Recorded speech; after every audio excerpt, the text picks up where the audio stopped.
For decades, people said Britain's military power was fading. The Royal Navy was shrinking. The British Army was downsizing. Defense analysts warned that the United Kingdom simply did not have the budget or the manpower to ever reclaim the dominance it once held. But something is happening that not many people saw coming. Because right now, across Europe, across NATO, and inside the defense ministries of rival states, one question keeps coming up. Why does it look like Britain could become one of Europe's most powerful militaries again by 2030?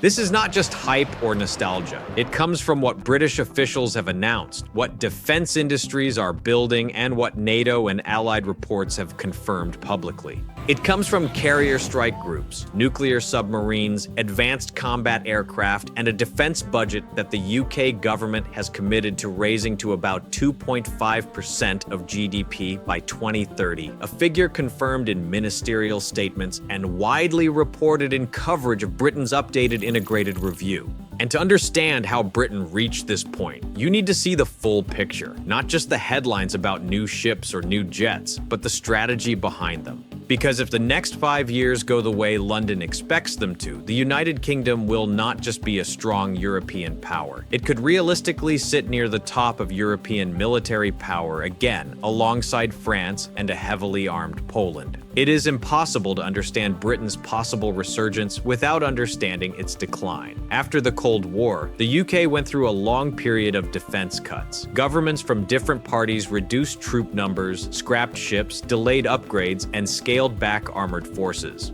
By the mid-2000s, analysts from organizations like RUSI, the International Institute for Strategic Studies, and NATO's own readiness assessments were regularly describing the British Army as overstretched, under-equipped, and struggling to generate large, deployable formations. The Royal Navy faced similar pressures. Fleet numbers fell, shipbuilding slowed, and maintenance problems meant even the most capable vessels sometimes spent long periods in dock. The RAF retired entire aircraft fleets to save money. Britain still had elite special forces, world-class pilots, and a nuclear deterrent, but it no longer looked like the global heavyweight it had been in the late Cold War. The turning point came with major strategic reviews in 2021 and again in 2023. In those documents and in public announcements that followed, Britain set a new direction. Defense spending would rise in the medium term. Research and innovation funding would be protected. A significant share of the equipment budget would be ring-fenced for new technologies, something UK officials have spoken about publicly and which has been reported in national media. The long-delayed modernization of ships, submarines, aircraft, and armored vehicles would start to accelerate.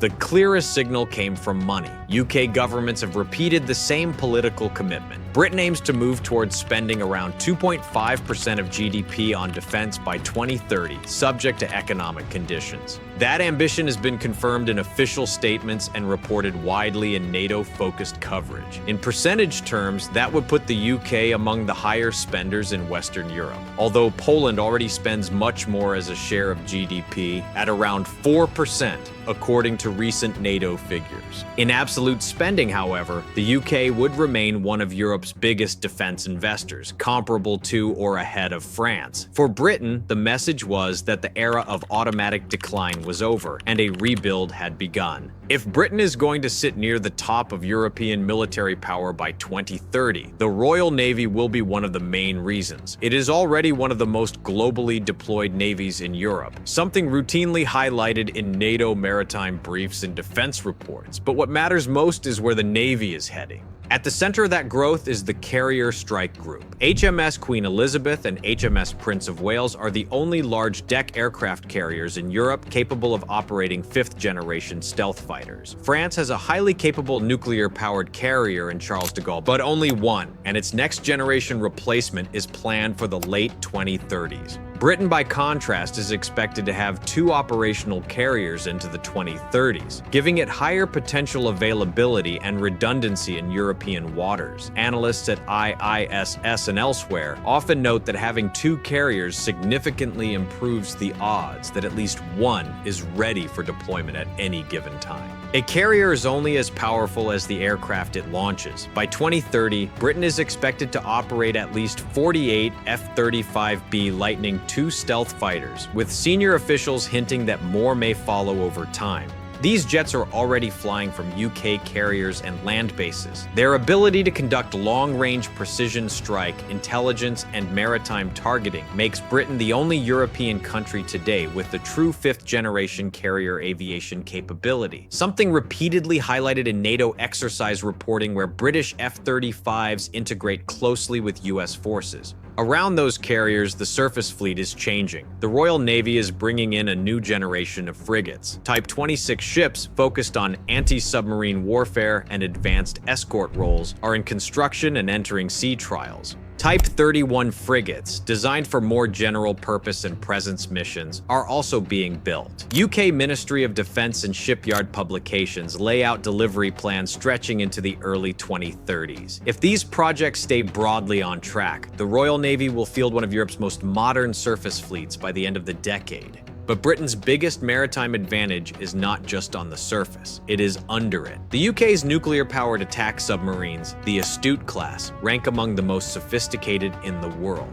Open-source reporting and parliamentary documents confirm that 7 Astute boats are planned, giving Britain long-range intelligence, surveillance, precision strike, and anti-submarine capabilities far from home waters. These submarines are regularly deployed into the North Atlantic, Mediterranean, and occasionally the Indo-Pacific, something publicly referenced in UK and Allied statements. In Europe, only France fields a comparable undersea force. Above that sits the strategic deterrent, the United Kingdom's continuous at-sea nuclear deterrent, carried today by Vanguard-class submarines armed with Trident missiles, has been on patrol without interruption since 1969, according to UK Defence white papers. Those boats are planned to be replaced by the new Dreadnought class, with the first submarine expected to enter service in the early 2030s based on government statements. That program, while complex and expensive, is funded and underway. Taken together, the carriers, frigates, attack submarines, and ballistic missile submarines give the Royal Navy a combination of reach, firepower, and deterrent impact that no other European navy currently matches. And that is only one part of the story. If the Royal Navy is the backbone of Britain's resurgence, the Royal Air Force is the cutting edge. Despite facing cuts in previous decades, the RAF is now going through a rapid modernization that many analysts describe as one of the fastest in Europe. The shift is most obvious in combat aircraft. Britain already operates the F-35B, the carrier-capable variant of the world's only widely deployed fifth-generation stealth fighter. These jets are networked into NATO systems and fly from UK bases and carriers. The UK Ministry of Defence has repeatedly confirmed orders for at least 48 F-35Bs, and officials have mentioned the possibility of additional orders in interviews and parliamentary evidence sessions. Alongside the F-35, the RAF continues to fly and upgrade the Eurofighter Typhoon. These aircraft are receiving new radars and weapons, including the Meteor Beyond Visual Range air-to-air missile and advanced air-to-surface munitions. UK and European industry statements describe how these upgrades will keep Typhoon at the core of European air defense into the 2030s. But the most ambitious project is what comes next. In 2022, the United Kingdom, Japan, and Italy formally launched the Global Combat Air Program, or GCAP. This is a confirmed multinational effort backed by government agreements and company contracts to build a sixth-generation combat aircraft. Reuters, AP, and official press releases from all three governments state that the goal is to have the new fighter operational around 2035. Sixth generation does not just mean a better jet. It refers to an entire ecosystem: manned aircraft working with autonomous drones, advanced electronic warfare, highly networked sensors, artificial intelligence assisting with targeting and decision-making, designs optimized for stealth, resilience, and future weapons such as hypersonic missiles. British industry is at the center of this program. BAE Systems, Rolls-Royce, and Leonardo UK form the core of the GCAP industrial team. Rolls-Royce has publicly discussed new engine architectures for the aircraft. Leonardo has demonstrated advanced radar and sensor technologies. BAE has shown off unmanned loyal wingman concepts intended to fly alongside the future fighter. All of these details come from official company announcements and defense exhibitions. By 2030, GCAP will not yet be in service, but it is expected to be deep into development and testing. That means that while the RAF will still be operating Typhoons and F-35s, it will already be shaping the next generation of air combat. Taken together, modernized Typhoons, a growing F-35 fleet, and a leading role in GCAP position the RAF as one of the most technologically advanced air forces in Europe as the 2030s approach. But a credible military is not just about ships and jets. It also depends on what is happening on the ground. If there is one area where criticism of British defense has been loudest, it is the Army. Regular troop numbers have fallen to around 73,000 soldiers, according to recent parliamentary and Ministry of Defense figures, one of the smallest British armies in modern history. Defense committees have published reports highlighting shortages of equipment, recruitment challenges, and concerns about warfighting mass. Yet the Army is also undergoing change that its leadership argues will make it more lethal and better connected, even if it remains relatively small. A key part of that change is armor. Britain is upgrading part of its tank fleet to the Challenger 3 standard. According to the MOD and Rheinmetall BAE Systems Land, Challenger 3 will feature a new NATO standard gun, improved protection, digital fire control, and an active protection system designed to defeat modern anti-tank threats. Prototypes are already in testing, with initial operational capability planned for later this decade. Artillery is another focus. The war in Ukraine has reinforced what NATO reports have said for years. Long-range, accurate firepower is critical in high-intensity conflict. In response, the UK has selected new artillery systems to replace its aging AS-90 howitzers and is procuring longer-range platforms as part of its Mobile Fires program. Public announcements confirm that Britain is looking for systems with far greater reach and survivability than its current fleet. Perhaps the most transformative effort is digitalization. The British Army's Land Operating Concept and Defense Command paper describe a move toward a more networked force. Sensors, drones, armored vehicles, infantry radios, artillery, and command posts are being integrated into a single digital ecosystem. The aim is to allow smaller formations to find, target, and strike faster and more accurately than a larger but less connected opponent. The Army is also investing in uncrewed systems. The UK has funded trials of autonomous ground vehicles, small drones at platoon level, and longer-range reconnaissance drones. Defense science organizations like DSTL have published open reports on experiments with drone swarms, robotic vehicles, and artificial intelligence in targeting and logistics. None of this erases the challenge of limited manpower and legacy equipment. British parliamentary reports are clear that the Army still has shortfalls to address. But if the modernization programs deliver, the British Army of the early 2030s will be more networked, better protected, and more integrated with the RAF and Royal Navy than it is today. Britain's climb back toward the top tier of European military power does not start with tanks or fighters. It starts under the ocean. The United Kingdom operates one of the world's most sophisticated and survivable nuclear deterrents. Since the late 1960s, the UK has maintained what it calls continuous at-sea deterrence, meaning at least one ballistic missile submarine is on patrol at all times. This posture is described in multiple UK defense white papers and reiterated in parliamentary debates. Today, that deterrent is carried by Vanguard-class submarines equipped with Trident 2D5 missiles. Those boats are reaching the end of their service lives, which is why Britain is building the Dreadnought class to replace them. Government documents and National Audit Office reports confirm that the first Dreadnought is planned to enter service in the early 2030s, with 3 more to follow. This matters because nuclear capability shapes everything around conventional power. It affects how adversaries calculate risk. It gives weight to alliances. It ensures that, whatever happens in conventional conflict, the UK retains a final layer of deterrence. Within Europe, only Britain and France possess independent nuclear forces. Britain's reliance on stealthy submarines, close technical cooperation with the United States on missile systems, and a deeply embedded role in NATO nuclear planning saying give its deterrent a particular kind of resilience and influence. By the time the 2030s begin, the UK aims to have both a renewed strategic submarine fleet and a modernized Trident system, securing its nuclear posture for decades. But nuclear weapons are not the only hidden source of British power. Some of the most important tools are the ones the public almost never sees.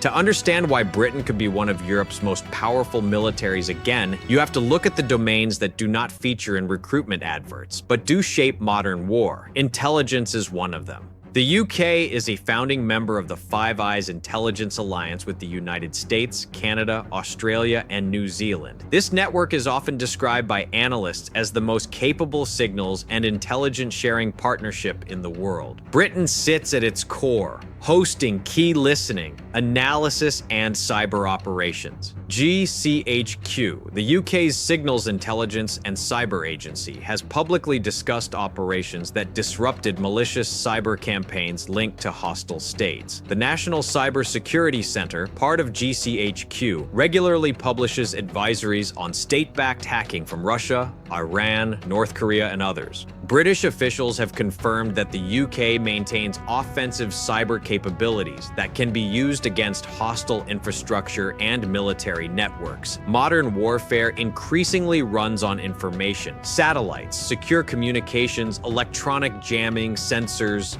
cyber defense, and cyber offense all shape who sees what first. Britain is putting significant resources into this space. The Skynet satellite communications constellation is being upgraded to Skynet 6, as laid out in MOD space strategy documents. The British Armed Forces are fielding new electronic warfare systems, anti-drone jammers, and spectrum monitoring tools. These capabilities are not always as visible as new jets or ships, but they are vital for making those platforms effective. Taken together, Five Eyes intelligence access, strong cyber capabilities, and advanced electronic warfare give Britain an informational edge that many European militaries do not have at the same scale. But none of this would matter if Britain lacked the industrial backbone to turn plans into hardware. Behind every serious military is an industrial base that can actually build and sustain it. The UK has one of the largest and most advanced defense industries in the world. Official UK export statistics regularly place Britain among the top 5 arms exporters, competing with France, China, and Israel in global rankings.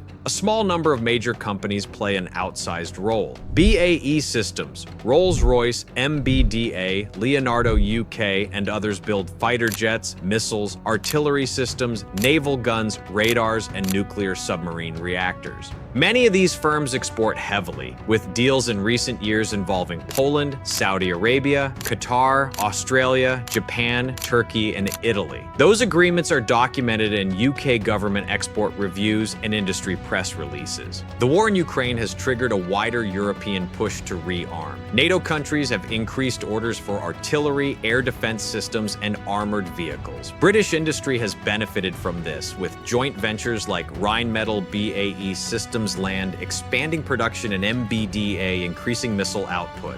The UK's defense and security industrial strategy emphasizes domestic manufacturing, stockpile rebuilding, and the ability to surge production in a crisis. There have been public announcements about expanding shell and missile production lines in response to lessons from Ukraine, where high consumption rates revealed gaps in many NATO stockpiles. By 2030, if these plans stay on track, Britain is likely to have one of Europe's strongest defense industrial ecosystems, capable of equipping its own forces and supporting allies. So why does everything seem to converge around 2030? Because that is the rough moment when many of Britain's biggest defense programs begin to mature together. By that time, the RAF's F-35 fleet should be significantly larger and fully integrated into UK and NATO operations. Typhoons are planned to be flying with upgraded radars and advanced weapons like Meteor and new precision strike munitions. The Royal Navy expects to have its first Type 26 frigates in operational service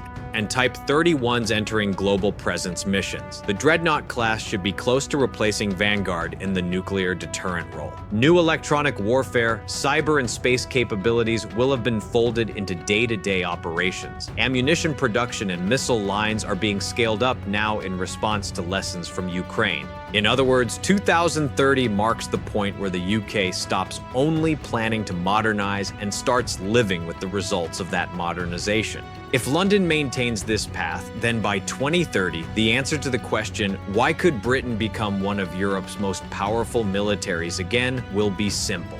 Because it rebuilt the one thing every modern force needs: credibility. This video is based on publicly available reports, official statements, and independent analysis, and is intended for educational and informational purposes only. Future outcomes depend on political decisions, budgets, and program delivery, and nothing in this video should be taken as a guarantee of specific results.